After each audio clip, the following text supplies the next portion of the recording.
Imagine this. You're a parent. It's after midnight. You're jolted awake by your daughter's dog barking.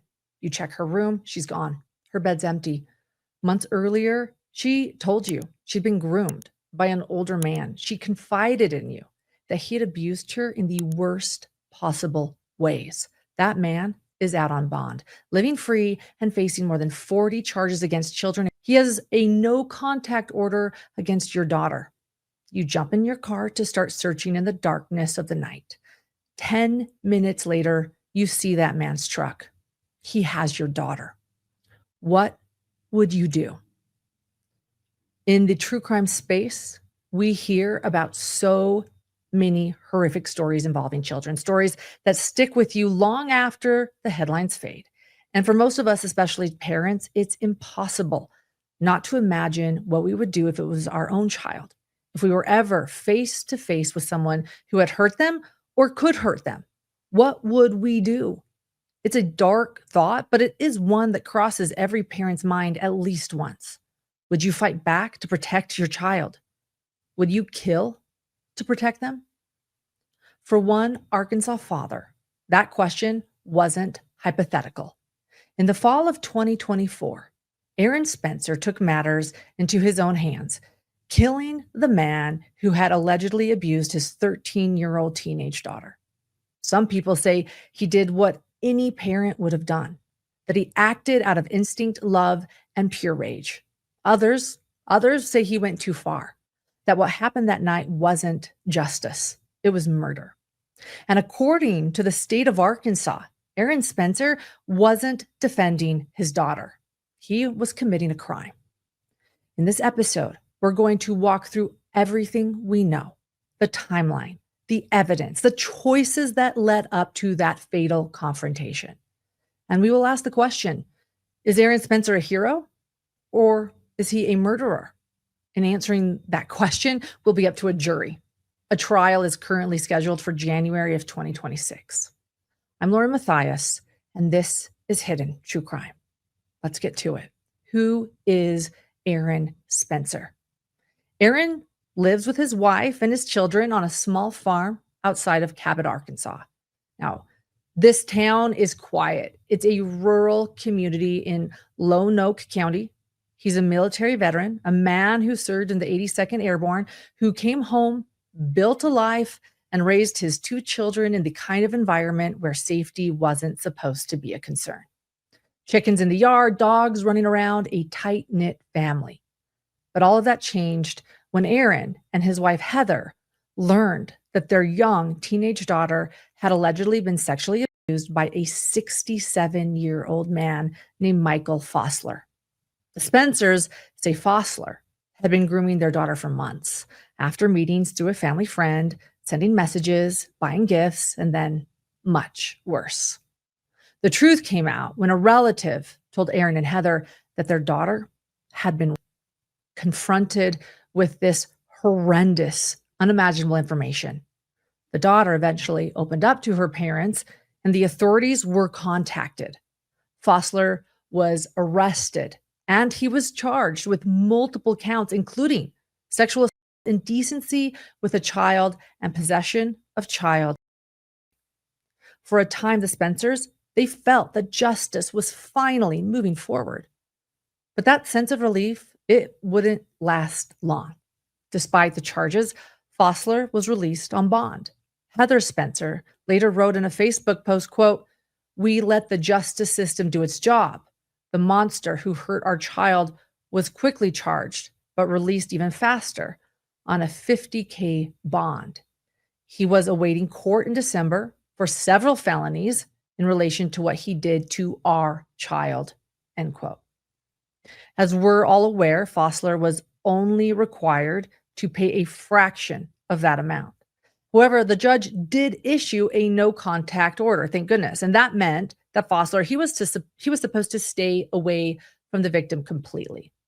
But soon after, Heather found a Cash App transaction, money that Fossler had allegedly sent their daughter, the victim, even after his arrest. It was clear that he had not let this go. And the Spencers say their daughter was terrified. And then on the night of October 8th, 2024, Aaron and Heather woke up to their daughter's chihuahua barking. They went into her room, only to find that their then 14-year-old daughter was missing. Her bed was made to look like she was still there, a stuffed animal under the blanket, her hoodie bunched up.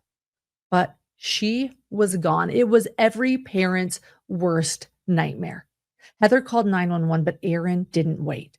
He grabbed his keys and took off in his truck, driving the dark back roads of Lone Oak County, looking, searching. And not long after, he says that he saw a white Ford F-150 that matched Fossler's truck. He knew the truck well. And in the passenger seat, he saw his daughter. What happened next depends on who you ask.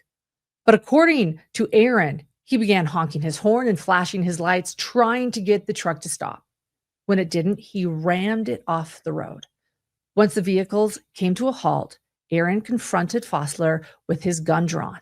And that's when he saw Fossler holding onto his daughter, not letting her exit the truck, and noticed he had something in his hand. Fossler yelled, "Fuck you," before lunging toward Aaron. And that's when he fired, he says, shooting Fossler multiple times. After that, he beat him with the end of his gun to neutralize the threat. He then, only after then, did he call 911. He called 911 himself, telling dispatch that he had shot the man who had kidnapped his daughter. When police arrived, they found Fossler dead at the scene. Aaron was taken into custody and then later charged with second-degree murder and a firearm enhancement. Prosecutors argue this was not self-defense, claiming Aaron had taken the law into his own hands.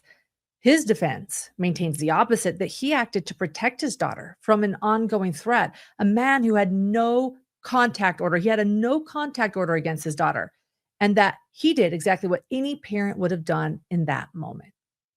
Since then, the case has divided not just the local community, but the entire country. Thousands of people have rallied behind Aaron online, calling him a hero, a father who did what the system failed to do. But others have pointed out that we cannot have vigilante justice, no matter how emotional the circumstances are. That taking someone's life, even someone accused of a terrible crime, has to be weighed under the law, not by impulse. In May 2025, the Arkansas Supreme Court actually struck down a gag order that had been placed on the case, calling it unconstitutional. And that allowed the Spencers to finally speak publicly again, and they did. Oh, they spoke, saying their family has been through hell, that their daughter is still in therapy, and that they believe Aaron did what he had to do to protect his daughter. Now, again, Aaron's trial, it's set for early 2026.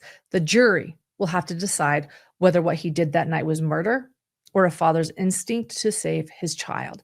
And this case raises so many questions. What would you do if the system failed to protect your child? If the person who hurt them was free and you had one chance to stop it, would you take it?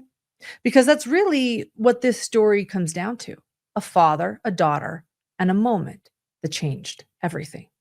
So as we go through the evidence, the testimonies, and the aftermath, many of us will be asking, is Aaron Spencer a hero or a murderer? I don't know if that's clear cut, honestly, or if something is even so clear cut, but we'll take a look at it all, everything we know so far, with an open mind.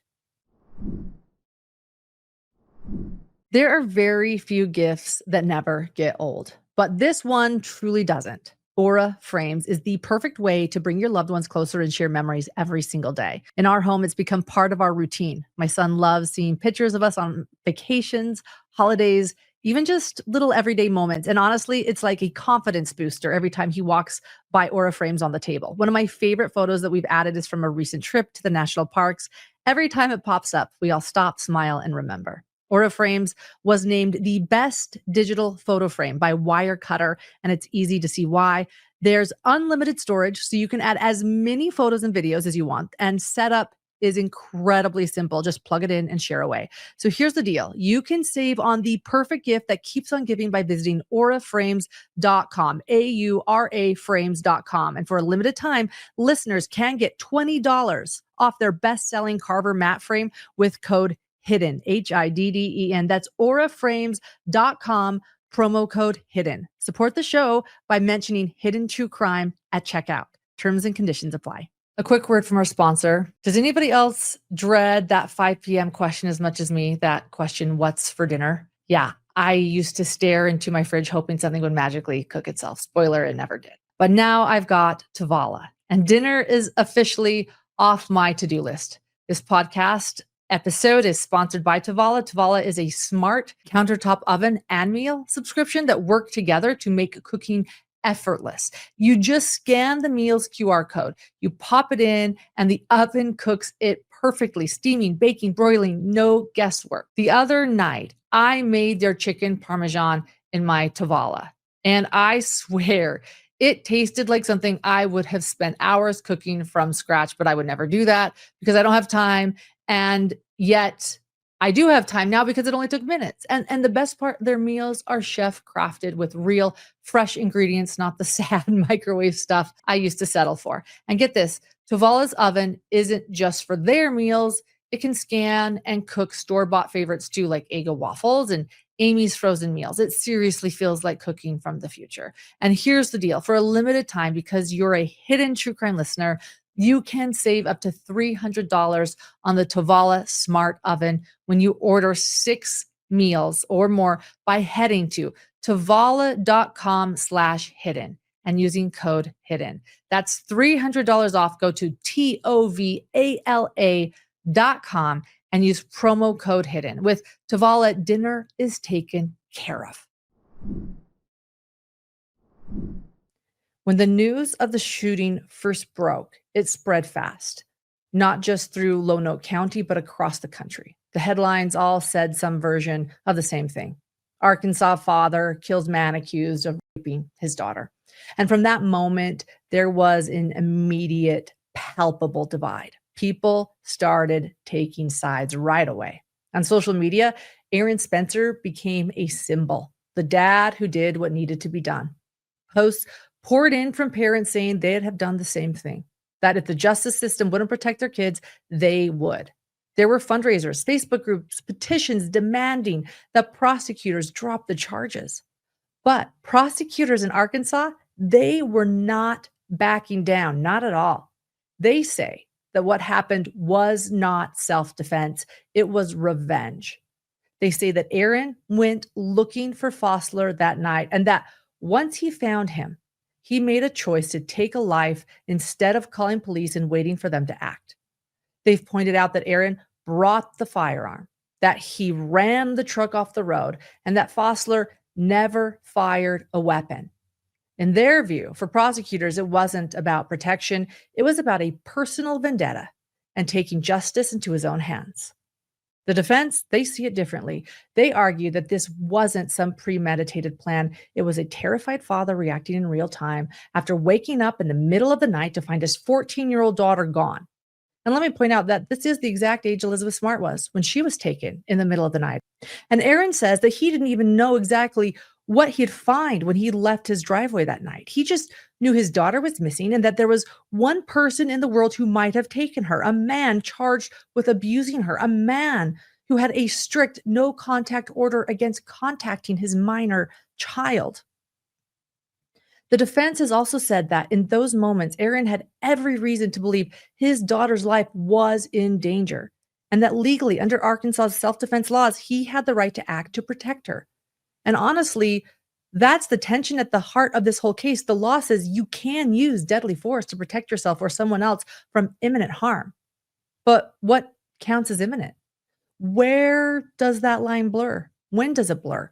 Was Aaron acting to stop an ongoing assault or to punish someone for what already happened? The details from that night don't make it any simpler. Police say that when they arrived on the scene, Aaron told them he had shot the man who kidnapped his daughter. The 911 recording reportedly captures him saying that exact phrase, the man who kidnapped his daughter. But some argue there's no evidence that Fossler had physically forced his daughter into the truck that night. Investigators believe she may have gone willingly, though, of course, she was a minor, and under the law, consent really isn't an issue here. And it's not really possible in a relationship like this with a man in his 60s. Still, it's a key point for prosecutors. They say there was no kidnapping in progress, no violent attack happening in that moment. To them, that means Aaron didn't have the legal right to use deadly force. But to Aaron, and to a lot of people listening to this story, it doesn't matter. They see a 67-year-old predator who had already hurt a child and a father who wasn't willing to risk it happening again. And while all of this was unfolding, the public's response has been overwhelming. Local residents started holding prayer circles, candlelight vigils, and fundraisers for the Spencer family. His wife, Heather, went on social media thanking people for their support, but also reminding everyone that their daughter was still a child, still healing, and that the attention had not been easy for her. I can only imagine. And then came another twist. The gag order. In late 2024, the judge on the case issued a sweeping order that prevented the Spencers, their attorneys, and even local law enforcement from speaking publicly about the case. The idea was to protect the integrity of the trial, but critics say it went too far. It has silenced the family completely. Months later, the Arkansas Supreme Court stepped in and struck the gag order down, calling it unconstitutional. And that decision allowed Aaron and Heather to start speaking again. And they did. They spoke, posting online, thanking supporters, and insisting that Aaron had done what any father would have done to save his child. Tonight, we're learning previously unknown details of a murder case so sensational the judge and prosecutors worried about conducting a fair trial.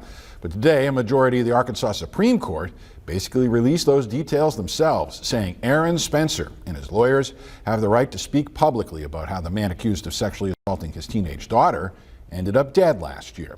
Let's recap how we all got here. Lonoke County deputies arrested Spencer last October, with the sheriff's office saying then only that he killed 67-year-old Michael Fossler after a fight and after he had found him with his teenage daughter.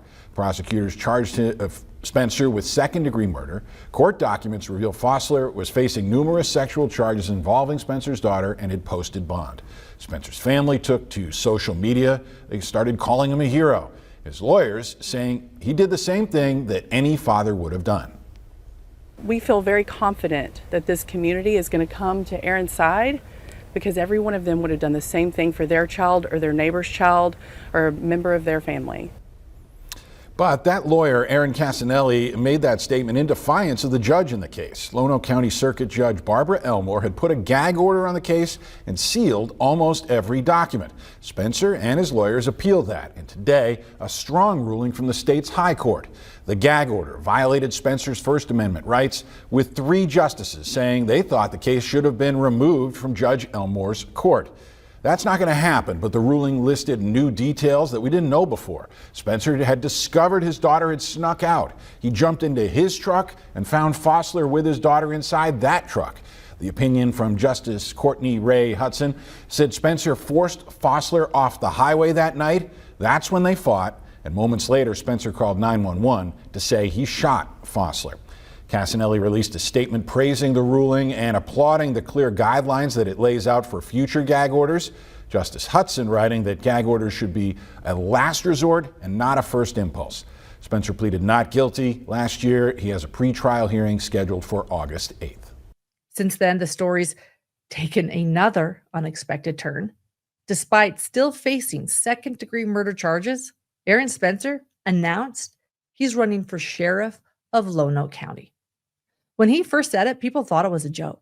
A man facing murder charges now running for a top law enforcement position? But no, it's real. He's officially filed to run in the 2026 election. He says it's about restoring trust in a system that, in his words, failed to protect my daughter. Hello, Lonoke. My name is Aaron Spencer. Many of you know my story. I'm the father who acted to protect his daughter when the system failed. I'm also a husband, a combat veteran of the 82nd Airborne Division, a contractor, and a farmer. And through my own fight for justice, I have seen firsthand the failures in law enforcement and in our circuit court. And I refuse to stand by while others face these same failures. That's why I'm announcing my candidacy to run for Lonoke County Sheriff.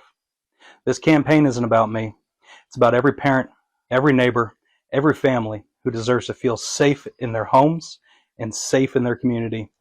It's about restoring trust, where neighbors know law enforcement is on their side and families know that they will not be left alone in a moment of need. Together, we can build a safer, stronger Lonoke County for every family. I'm Aaron Spencer, and I'm running for sheriff of Lonoke County. To his supporters, it's bold, a statement that he's not hiding, not ashamed of what he did. To others, though, it's reckless, that someone facing a murder trial shouldn't be campaigning for the top law enforcement job in the same county where he's being prosecuted. It's more than bold, his critics say. It's rebellious and a dangerous precedent to set about vigilante justice and taking matters into your own hands. But either way, Aaron Spencer's running for sheriff, and this run has made this case impossible to ignore. So now, with the trial scheduled in January, both sides are gearing up for what's likely to be an emotional courtroom battle. The defense will focus on the fear, the panic, and the instinct of a father protecting his child. The prosecution will focus on the facts, that Fossler was not armed, that the shooting happened after a pursuit, that police were never called by Aaron before he used deadly force, and that Arkansas law doesn't allow deadly force in the name of revenge. And somewhere in between all of that will sit the jury. And this jury won't just be delivering a verdict. They'll be having to process what justice even is, what justice even means. Because justice, it's not just a legal term, it's a philosophical idea. For centuries, thinkers have debated on its meaning. Is justice about fairness? Is it about morality? Is justice about revenge? Or about following the law even when the law itself feels unjust? In the case of Aaron Spencer, the father charged with second-degree murder for killing a man accused of abusing his daughter, those questions are at the very heart of the trial. The jurors won't just be deciding whether Aaron Spencer broke the law. They'll be deciding what justice really means in a situation like this. Can an act that perhaps breaks the law still be just? Or must justice always align with the law, even when our hearts say otherwise? And when it comes to the legal side of things, it all boils down to this. Was Aaron Spencer justified in using deadly force that night? Under Arkansas law, a person can use deadly force to defend themselves or someone else if they reasonably believe that person is in imminent danger of death or serious physical injury. And that word, reasonably, that is key, reasonably. It's not about whether Aaron himself was terrified in that moment. It's about whether an average person in his shoes would have felt the same way. So let's think about that for a second. You're a parent. Again, let's go back to this. You're a parent. It's midnight. You're jolted awake by your daughter's dog barking. You check her room. She's gone. Her bed's empty. The stuffed animal tucked under the blankets to make it look like she's asleep. Just 3 months earlier, she told you she'd been ring-groomed by a 67-year-old man who was out on bond, living free and facing more than 40 charges for child abuse and internet stalking. He has a no-contact order against your daughter. You call 911, or your wife does. Your wife calls 911, but you just go out and you start searching. And 10 minutes later, you see that man's truck with your daughter in the passenger seat. The man clearly breaking the law. He has a no-contact order against your daughter. Now, is it really unreasonable to believe your child might be in danger? After all, she was the key witness in the sexual assault case against her, the only person who knew every detail, every piece of information that could send this man to prison for life. That's the question Aaron's defense team will hammer home in front of the jury.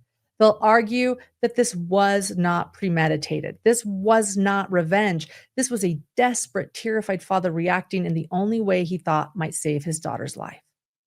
His attorney, Erin Casanelli, has already said exactly that. She said, quote, "What parent is going to call 911 and just say, 'Hey, I found my daughter with the man who's been assaulting her. I hope you can find them before something happens,'" end quote.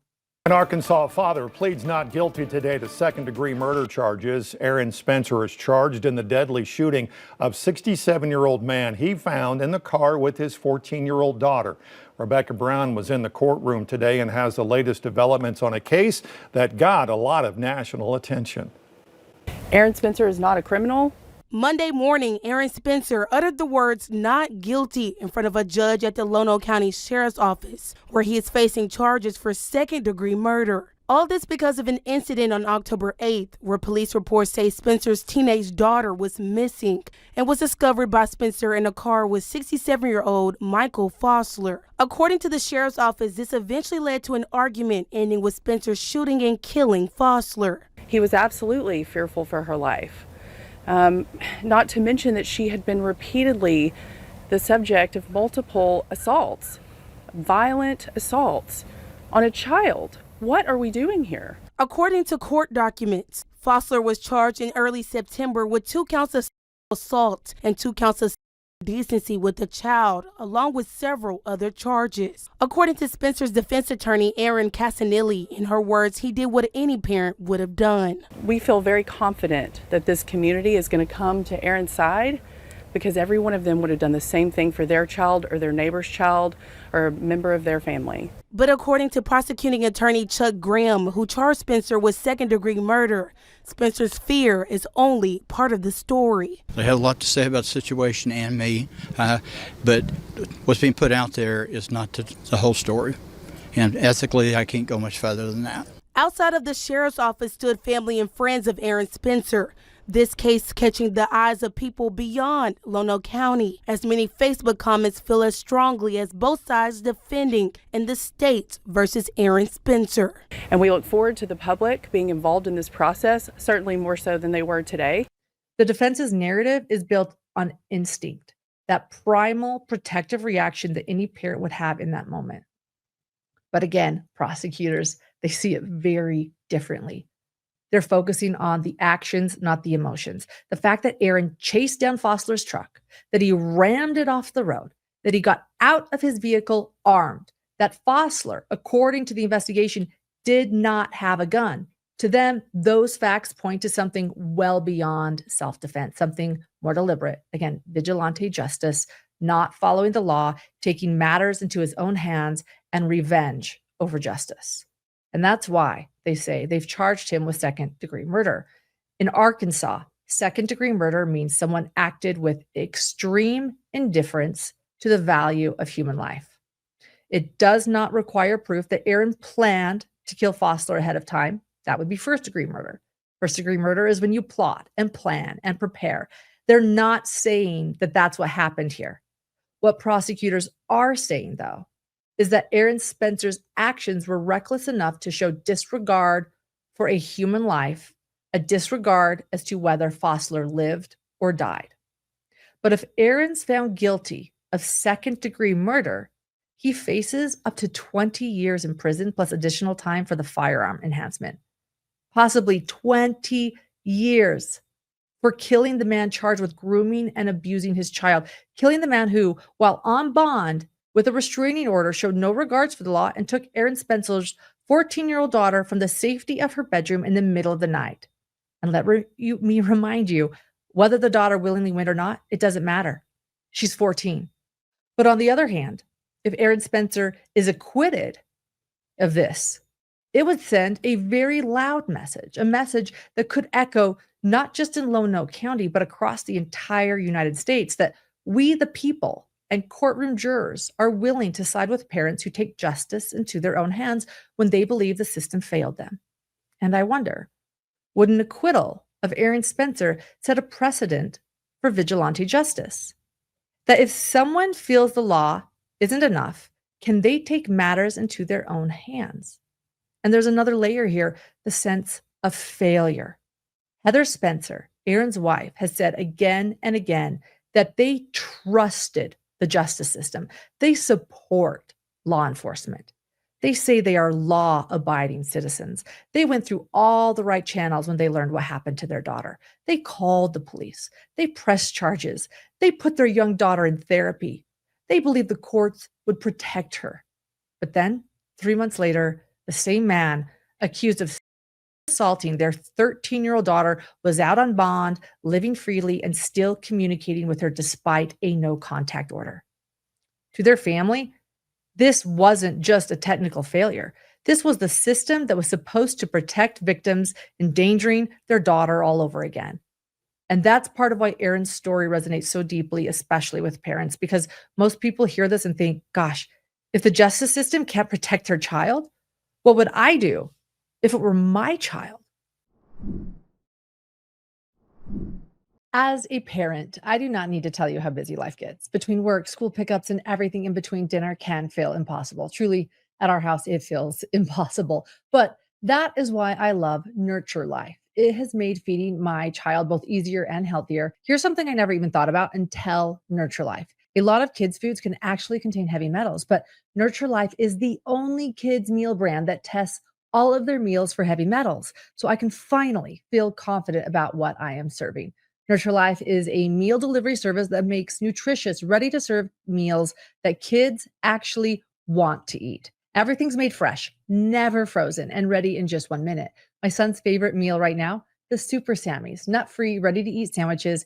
And I'll admit, I've stolen a few bites myself. They're good. It is simple. Choose from over 50 meals and snacks, from finger foods to toddlers to kids' favorites like spaghetti and meatballs. And they'll deliver everything fresh to your door. So here's the deal. Head to nurturelife.com/hidden and use code HIDDEN for 55% off your first order plus free shipping. That's nurturelife.com/hidden, code HIDDEN for 55% off and free shipping. Because feeding your kids shouldn't be stressful. It should be simple, safe, and something they actually enjoy. Admittedly, mornings are always a little chaotic for me. I'm prepping episodes, family life, and there's a lot of caffeine involved. But one thing that has become a constant is AG1. It's this easy way I found to actually start my day feeling on track and in control. AG1 is this daily foundational nutritional habit. It supports whole body health. It's clinically shown to support gut health, fill in common nutrient gaps, and with five probiotic strains, and then over 75 vitamins and minerals, it replaces the need for even a multivitamin, a probiotic, and more. It's simple, one scoop, once a day. It replaces half of the bottles in my cabinet. It helps me feel energized and steady throughout the day. And like I said, on track. And now AG1 has even new flavors like tropical, berry, and citrus. I honestly look forward to drinking it every morning. It's backed by real science. AG1 has multiple gold standard clinical trials proving its results. And for less than $3 a day, it's giving me more than $7 worth of daily nutritional support and costs less than that coffee through the drive-thru. So here's the deal. Head to drinkag1.com/hidden to get a free welcome kit that includes a bottle of vitamin D and a free AG1 travel packs. And when you first subscribe, you get those travel packs and that vitamin D among a welcome kit. drinkag1.com/hidden. Now, when this case goes to trial, jurors will be asked to set all of their emotion aside. Can you imagine that, setting your emotion aside for this? They'll have to look strictly at the evidence. That's their job. They'll need to look at the 911 calls, the dash cam data, the ballistics, and what the daughter herself, a witness, says happened in those moments before and after the shooting. They'll hear about how Aaron says he ordered Fossler to get out of the truck, how he claims Fossler lunged towards him, shouting, "Fuck you," with something in his hand. They'll hear that Aaron fired his gun not once, but until his gun was empty. And then, once Fossler was down and the gun empty, striking Fossler in the head. They'll hear that Aaron Spencer then reloaded his gun, took his daughter out of the vehicle, and only then did he call 911. But then he did call 911 immediately to report that the man who kidnapped, that's in quotes, the man who kidnapped his daughter was dead. Those details matter because they'll help jurors decide if this was truly self-defense or if Aaron had crossed the line into vengeance. And while these facts will be dissected piece by piece in court, the emotional weight behind the facts simply can't be ignored because this isn't just another murder trial. This is about the limits of what a parent can be expected to endure before breaking, and what justice really means when the system seems to fail in delivering it. In the months that followed the shooting, the Spencer family's lives had been completely upended. Remember that simple life they lived? That simple life with chickens and dogs running around? It's gone. It's now been just over a year. Aaron was arrested that night, October 8th, 2024, and booked into the Lauono County Detention Center and charged with second-degree murder. He spent weeks behind bars before finally being released on bond. The moment he walked out, the cameras were waiting. Microphones in his face, reporters shouting questions, the public divided right down the middle. Some people saw him as a father doing what any parent would have done. Others saw him as a man who took the law into his own hands, and in their eyes, that made him dangerous. Heather Spencer has since become the family's voice. She spoke to reporters outside the courthouse, her voice shaking but steady. She said, "We trusted the system to protect our daughter, and it didn't. My husband did what the system failed to do." End quote. Heather has also been vocal about how the legal system let their family down, pointing out that Fossler had been out on bond despite facing more than 40 charges for sexual abuse and child. He'd been ordered to stay away from the Spencer's daughter, but that clearly did not stop him. And that's what makes this story so hard to untangle because, yes, there's the legal side, the evidence, the laws, the technicalities, but there's also the human side, the emotional reality of what this family went through and is going through. Friends say Aaron's never been the same since that night. He's quieter, more withdrawn, but he also doesn't express regret in the way you might expect. He's said before that he wishes things hadn't happened the way they did, but that if it meant saving his daughter's life, he'd do it again. And while you'd think he'd want to just maybe disappear from the public eye, go back to that quieter life, Aaron did something no one expected. He ran for sheriff, is running for sheriff. Yes, sheriff. He says he wants to bring real accountability to the local justice system, the same one that he says failed his daughter and family. In his campaign post, he talks about restoring trust in law enforcement and protecting families from predators. It's both shocking and symbolic. The man accused of murder positioning himself as the next top cop in his county. Can you imagine how that's gone over? His supporters see it as poetic justice, a man who lived through the system's failures trying to fix it from the inside. His critics, though, say it's reckless, that someone facing a homicide charge has no business running for office, let alone a top cop. The most watched election in Arkansas next year probably won't be for Congress or a petition drive. It'll be for sheriff in Lono County. That's because Aaron Spencer, facing a trial for second-degree murder there, is hoping to be acquitted and then elected sheriff. He's charged with killing a man accused of assaulting his 14-year-old daughter after he found the teenager in that man's truck. Spencer isn't speaking with the media yet, but his lawyer is. THV 11's Catherine Rowley had that conversation today. Well, Rolly and Faith, his attorney Aaron Casanelli told me that he's running because of his personal experiences throughout the investigation that revealed what he says are failures in the system. Now, his would-be opponent, who also helped arrest him, is preparing for this remarkable campaign. My name is Aaron Spencer. Many of you know my story. I'm the father who acted to protect his daughter when the system failed. Almost a year after his arrest for the act he refers to, Aaron Spencer used this social media message to announce a campaign to be sheriff in Lonoke County. It puts his accomplished defense attorney Aaron Casanelli in the unique position of not only having to explain what he did, but why he did it, and also explaining why he should win votes. I mean, he wants a better Lonoke that's better for the kids, better for his neighbors. You know, he's not running for fame or fortune. It's to make his community better. The charges stem from a deadly encounter last October. Spencer reported his 14-year-old daughter missing.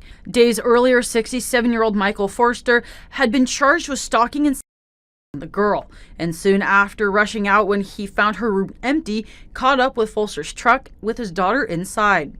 Court records say Spencer forced Forster to stop, confronted him, and killed him. We believe that Arkansas law supports what Aaron did, that he was justified in protecting his daughter and protecting himself from danger. So we believe that that's going to be borne out at trial. Sheriff John Staley is one of those public officials. He is up for re-election. He can't talk about the investigation that his current deputies carried out, but he can talk about the upcoming campaign. There's two distinct candidates in this race for sheriff. My opponent, who is pending second-degree murder charges, the Lonoke County prosecuting attorney found probable cause to file second-degree murder charges. There'll be a trial in January where the actual facts will come to light. I've been your sheriff since 2013. I have 25 years law enforcement experience. We've been tough and aggressive on crime, and we will continue to do so. From holding murderers, drug dealers, sexual predators, and other criminals accountable. The trial is set for January, and the obvious question many have is, can Spencer be sheriff if he's convicted of murder? Now, the answer is no. A person cannot be convicted of a felony and can't run, or if he became sheriff before a conviction, he would be kicked out of office if they are eventually found guilty. But regardless of where you stand, one thing's clear. Aaron Spencer has become a symbol. To some, a hero, the father who fought back when no one else would. To other, he's proof that vigilante justice is a frightening precedent with long-lasting consequences, a dangerous idea for whoever believes they can be above the law and put the idea of justice into their own hands. And somewhere in the middle of all of that noise, let's remember, is a young girl, the one person who never asked for any of this, the victim, a little girl who is now trying to rebuild her life in the shadow of a tragedy she never caused. Heather says their daughter is still struggling to understand why the man who hurt her was ever allowed to come near her again. And that's, again, what makes this case so gut-wrenching. It's not just about right or wrong, guilt or innocence. It's about the failure of a system meant to protect children and a child who has been victimized not once, but multiple times again and again, and who will never be the same again. Once Aaron Spencer's story hit the headlines, people from across the country weighed in, sharing opinions, debating the ethics, and sometimes just venting the fear that this story evokes in every parent. There were thousands of comments from parents who said they would have done the exact same thing. One post read, "If someone touched my child, I wouldn't hesitate. I'd take the law into my own hands if I had to." But others, they were less supportive, cautioning against glorifying violence or vigilante justice. One read, quote, "We can't just take the law into our own hands. That's how society collapses." And that is a frightening sentence, that if we take the law into our own hands, that's how a society collapses. That's how society collapses. That's bold. And I want to ask, is this truly a case that makes us worry about the collapse of society? Or is this simply a dad in Arkansas doing what he had to do to protect his daughter? A state gun rights group has called Aaron's actions justified and has set up a legal defense fund for him, raising tens of thousands of dollars. Online petitions sprang up demanding the charges against him be dropped, one gathering more than 360,000 signatures. But it's not just the legal or ethical questions that people are wrestling with. It's the parental instinct behind it, because even if you're not a parent, it's almost impossible not to imagine yourself in Aaron Spencer's shoes.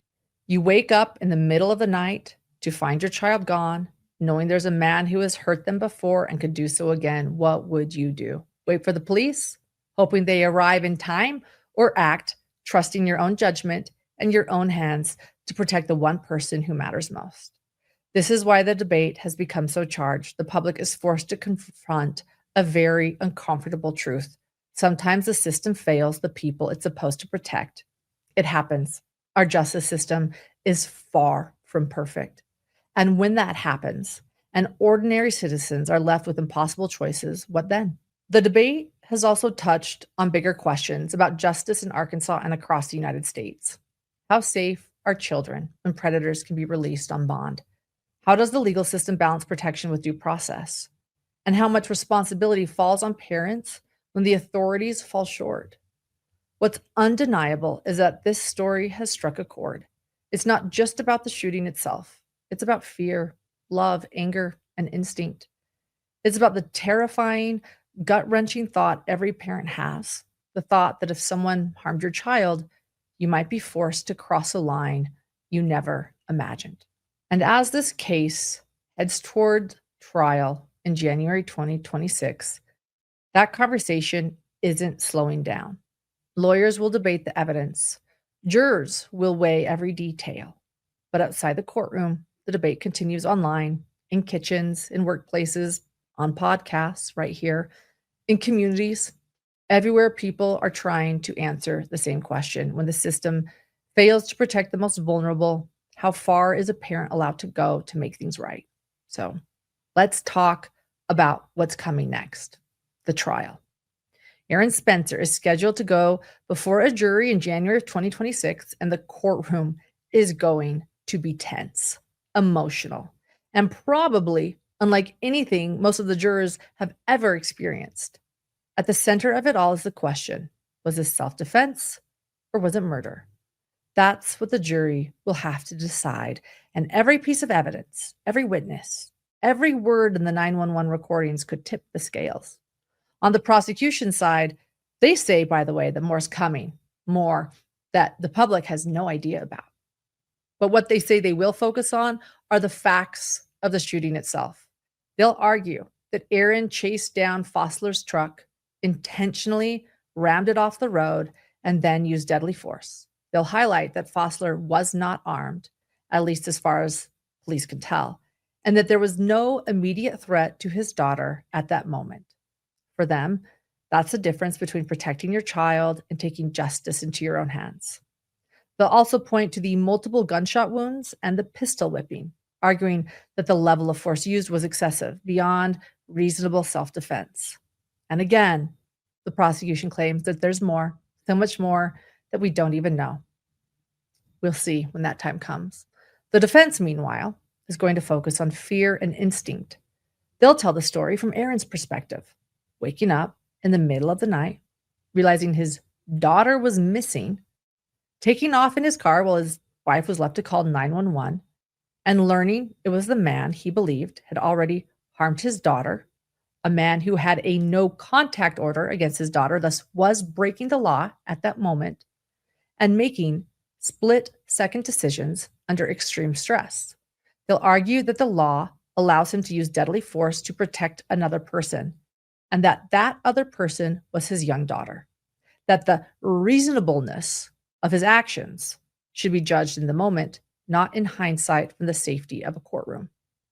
Aaron himself is expected to take the stand. That's unusual in many cases, that the man on trial for murder takes the stand. But here in this case, in this trial, it makes sense. He wants the jury to hear directly from him about what was going through his mind on that night, about the terror, the panic, the sheer desperation of thinking he could lose his daughter forever. And there's also the question of jury nullification. Get this, this is something rarely discussed, jury nullification. But it's possible. That's when jurors decide that even if the law technically says someone is guilty, they won't convict because they believe the circumstances justify the actions. In this case, a jury could choose to side with the parent over the letter of the law. And wow, what a verdict that could be. So what are the possible outcomes? If Aaron is convicted, he could face up to 20 years in prison plus extra time for the firearm enhancement. And under Arkansas law, a felony conviction would bar him from holding public office, meaning his run for sheriff would be over before it even really began. His trial, again, scheduled for January, and the primary elections aren't until March, with the final election being in November. If he's acquitted, the ramifications are huge too. Not just for Aaron and his family, but nationally. It would be a rare case where a parent was fully exonerated after taking a life to protect their child, and it could influence how self-defense laws are interpreted in the future. His sheriff campaign could gain serious momentum, turning him into a local and even national figure and someone that is the county's top law enforcement official. There's also the middle ground. The jury could convict him on a lesser charge like manslaughter. That would still carry jail time, but it might reflect a recognition that Aaron acted under extreme emotional distress, acknowledging both the crime and the context. Throughout all of this, one thing is certain. The case will spark debate for years to come. It's a case that forces us to ask uncomfortable questions about law, morality, and instinct, about what it really means to protect the people you love, what it means to protect your family, about when, if ever, it's okay to break the law, to do what feels right.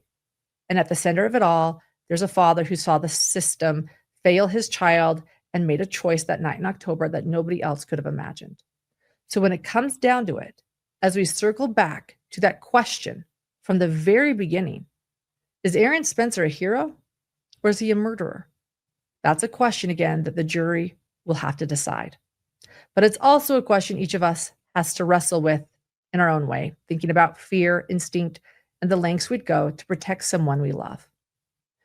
Before we wrap up, I want to share a post, social media post written by Heather Spencer, the victim's mother, where she talks about what happened from her perspective and how it's impacted their whole family.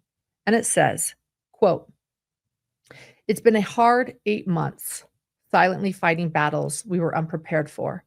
In those early days, we had very limited understanding of the magnitude of what we were facing, what happened to our child starting in the spring of 2024 when she was just 13 was horrifying and traumatic for all who loved her. She is a quiet, homeschooled child who at the time spent more days than not helping care for her dying grandpa.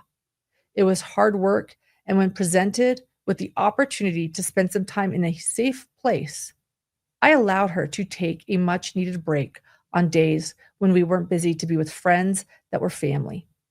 Deep in my soul, they were family, and I trusted she was safe. She wasn't. It took very little exposure for an unknown man who was old enough to be my father to start pursuing my child. This monster was an opportunist and started grooming my then 13-year-old via text. In July of 2024, we were informed by our family member that our now 14-year-old child had confided that she had been raped. Immediately, we asked our child what happened, and she explained that this man, who was a stranger to us, had assaulted her multiple times. We let the law run its course, and we were promised along the way that this isn't 20 years ago. They take these things seriously now. We trusted that this man would be served justice under the law. While we were happy that he was quickly arrested, we were not privy to the fact that he was released on a low bond with zero supervision. Even though we anticipated his release, we thought the pending felony charges and a no contact order would be enough to keep him away from our child. We were wrong. We put our daughter into therapy and tried our best to manage her trauma while still caring for my dying father. When we were awakened by our daughter's dog in the middle of the night on October 8th, my first thought was that our child was sick. I woke my husband up and asked him to check on her. What happened next is burned into my very being. He called out from her room that she was missing. Immediately, all the lights in the house were on. We were calling for her inside the house and then outside. I called our son and our niece, the only people who may have known where she may have gone. Neither did, so I called 911 immediately as my husband left to go looking for her with no direction in mind, only a prayer of finding her. My sister-in-law then sent us a picture of a Cash App payment for DoorDash from the predator to our daughter and niece a day or two prior. In that moment, we realized that she may have been taken, but it's the middle of the night and everything is happening in seconds, and every second counts. I tell 911 that this man may be involved, and as I'm speaking, I'm realizing that if he does have her, I will probably never see her again. Statistics and horror stories race through my mind. My baby, my little girl, gone. All I could do was pray.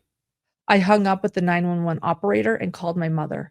I screamed in horror while she prayed Hail Marys. God, please save my baby. My own screams will forever haunt my memory. By God's grace alone, my husband spotted the predator and our child and turned to follow them. Then the predator ran with our child. Thanks to my husband's quick and courageous actions, our child was saved that night. I have no doubt that if it weren't for God and my husband, I would have never seen my child again. The relief of my child being alive was quickly followed by terror, as the prosecutor set preliminary charges at murder one with $150K bond, going through yet another assault exam with my child at the hospital while trying to find a lawyer for my husband was a nightmare. Navigating criminal charges while also being fully traumatized by the events of the night were difficult. It quickly made its way through social media, and with the support of our community, we attained the very best lawyers, and Aaron was released on bond. At arraignment, they decided to charge my husband with murder 2, with a gun enhancement charge. Then immediately, the same judge who released this monster out into the community to continue his reign of terror on our child placed us and seemingly the whole world under an unconstitutional gag order. We were no longer able to share our story, and we were forced to suffer the injustice of it all in silence. By some other miracle, our case was heard by the Arkansas Supreme Court and the gag order was lifted. We are now free to share our story again. My husband didn't ask to be put in a position to save our child. We didn't ask for any of this. An evil man with a long history of predatory behavior targeted our child and was not scared of the consequences. My husband was forced to save his child from someone who should have never been on the streets to begin with. Please continue to pray for our family and share our story. If this can happen to us in rural Arkansas, it can happen anywhere.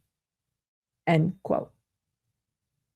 Ever since I first heard this story, I just haven't been able to stop thinking about it. From the quiet farm in Lonoke County, where a family lived a simple life, a quiet life, to the dark of night when a father's worst fears become real. From the horrifying discovery that their daughter had been abused to the desperate chase down a highway that ended in a man's death. Aaron Spencer's story, it is, again, one of fear, instinct, love, and tragedy all rolled into one. It's about a father who acted in the only way he thought might save his child, but it's also a story about a system that didn't protect her and about the consequences that follow when someone decides to take justice into their own hands. In the coming months, the jury will hear the evidence, weigh the law, and make a decision that could send Aaron to prison or set him free. But no matter the outcome, this case has already sparked a national conversation. It has forced us to all ask, what would we do? How far would we go? Is Aaron Spencer a hero or is he a murderer? Can he be both? Only the jury will get to decide. But the story and the questions it raises about family, justice, and morality will stay with us all for a very long time.